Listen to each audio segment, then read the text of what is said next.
Gisuspende una ang biyahe sa mga barko sa Soc-Sargen Region of Davao Occidental gumikan sa pagdaot sa panahon nga hatod sa low pressure area. Atong sayro ng detalye niini sa live report ni Jess Tony Humamil. Jess?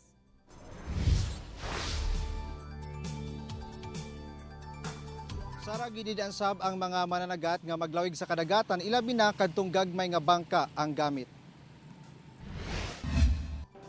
Gisuspende sa Coast Guard District Southern Mindanao ang biyahe sa mga barko sa Soc-Sargen Region gumikan sa pagdaot sa panahon tungod sa low pressure area.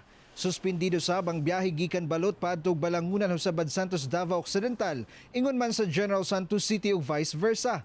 Gabi pa lang sir, suspend na sa ato ang Coast Guard Station Jensen ang biyahe from Balut to Jensen to Balut and vice versa.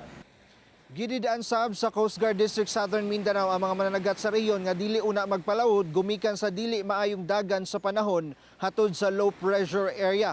Ang gibuhat sa ato ang mga station commander sa General Santos and Eastern Sarangani as well as sa Station Sultan Kudarat, nag-reach out sila sa mga coastal barangay captains nato dira sa ilang EOR. Gi-advise nila ang ilang mga barangay captains na sultihan ng ilang mga constituents or ang residents nila na dili sa mo venture into sea because of this weather disturbance nato. Kining si Wilbert Indab, wala na lang gyud kuno nanagat. Mas may pong maglikay na lang para way mga anomalya nga maitabo ito sa laod. Naka-alerto sab ang mga personay sa matag Coast Guard Station sa rehiyon sa pagresponde sa emerhensiya. Expected ta na dili maayo ang atong dagat starting today until sa Monday. Kauban si Bong Vicencio sa kamera. Ako si Jess Tony Humamil para sa One Mindanao.